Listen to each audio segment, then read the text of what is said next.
Hello there, my name is Richard. I can talk about animation. Today we talk about season 3 of Ballmaster Z Rebels. In season 3, it was sort of took about 3 years to actually do season 3 because of that long it was.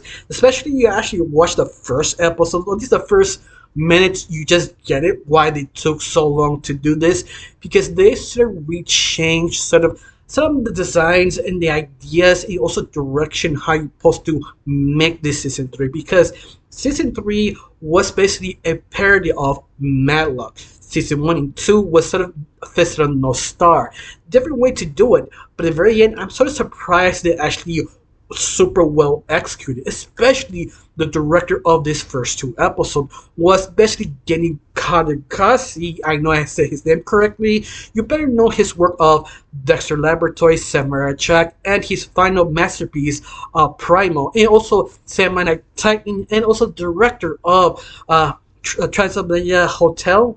Yeah, he's the one who basically saved that franchise because they come the last minute and just rechange all design, just made it work.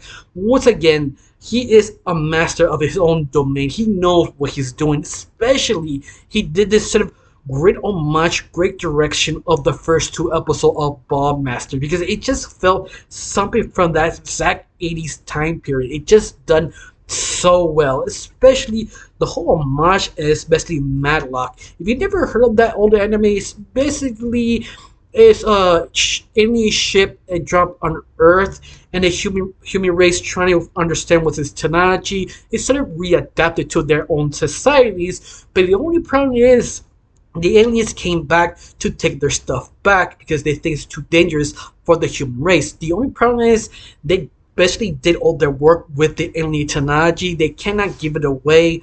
But at the very end, the alien race kind of demanded, if you don't give our stuff back, we will destroy you. So the human race decided united, uses a hunk and chunk ship, rebuild it, and went to war with the aliens.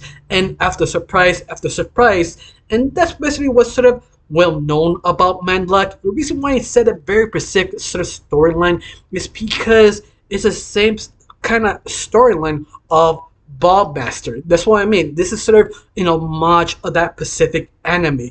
Even the beginning is that grand battle of Matlock redone on this series, just sort of reimagined a little different ways. But it just works so well, especially all the hard work they did. It just sort of amazed me how exactly they were doing the sort of details, the sort of pause, the sort of movement, the sort of cutting in, cutting out, zooming. It feel exactly that exact time period, because if you don't know, each sort of decade have a sort of very interesting techniques using for that specific kind of genre or anime in that period, and this was just landed perfectly. My mouth just dropped just watching this. I just felt nostalgia, especially to find out what actually happened to the battle, because our warriors, bomb masters, they tried to stop this evil race who tried to defeat them, but there was sort of like a twist that actually the Grand Master, can't remember the king of the whole world, Uzi Buzzy or something like that. I'm sorry, but he was sort of kind of lied to arrest the human race that he kind of trying to save them.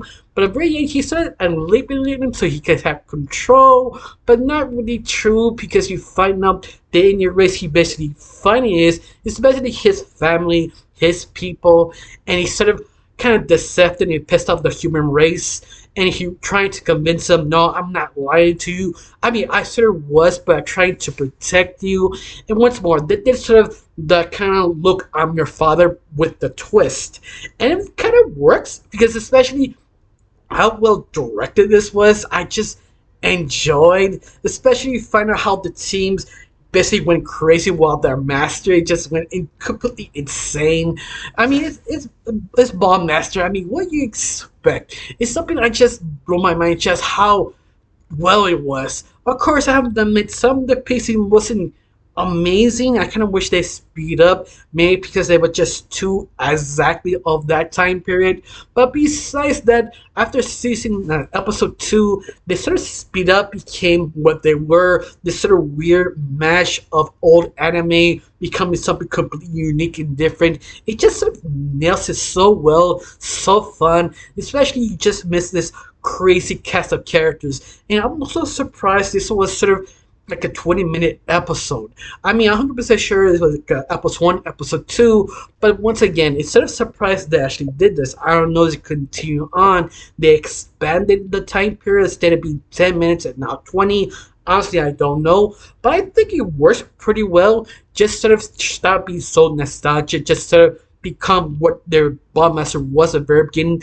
This sort of crazy left turn type of show because it's just so enjoyable. It's just sort of wow. I mean, in fact, let me ask this question: how many of you actually missed this show? I mean, let's face it, it'll be 3 years. This series took long to do season 3. And very again, it was worth it. You have to answer that. Yes, it was. It was perfect. I mean, I can't complain about pacing, but besides that, it was great. It was fun. I enjoyed it. I love the sort of madness, nostalgia blend of genius. Yes, I'm probably kissing this show too much, but you have to admit it was well done. Now the question is how you felt about this series, especially the first 2 episodes. Do you like it? Do you hate it? Do you feel it was too crazy or not crazy enough? Tell me down below. Let me know. I honestly got nothing else to say. Just thank you for watching. Don't forget to subscribe and have a wonderful day. Bye.